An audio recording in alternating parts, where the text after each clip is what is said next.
عائشہ رضی الله تعالی فرمایي و یو ورځ د رسول الله مبارک کور ته یو صحابي راله او هغه صحابي سره پر راله رسول الله مبارک ته فرمایي و یا رسول الله وی حقیقت دار چې ته ماته د خپل ځان نه د خپل د کور د خلکو نه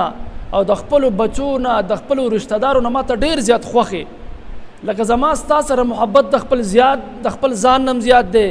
د خپل اهل و عیال او د خپل بچو د هر چا نه زما ستا سره زیات محبت دی او دومره محبت زما ستا سره دی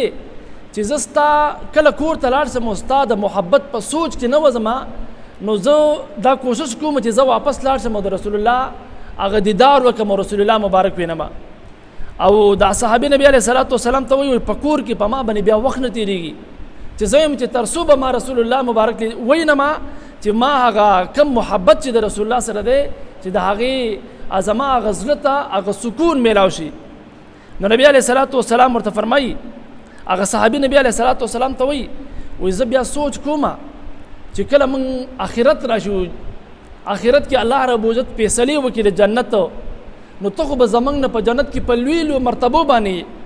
په دنیا کې زمونږ ستانه بغیر زندگی زمونږ نه ده خوښه نو په آخرت کې ته خو به زمونږ نه په جنت کې په لویو مرتبو یې ستا سره به زمونږ ملاقات نه کېږي دا به څه کېږي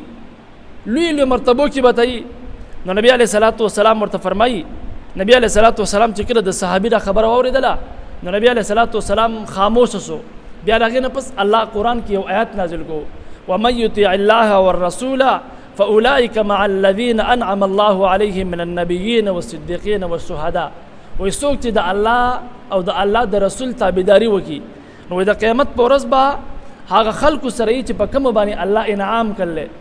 لکه د انبیاو سره به او د رښتونو خلکو سره به د شهداو سره به د نیکو خلکو سره به نو صحابي چې کله دا خبره واورېدله نو په دې باندې ډېر زیات خوشحاله شو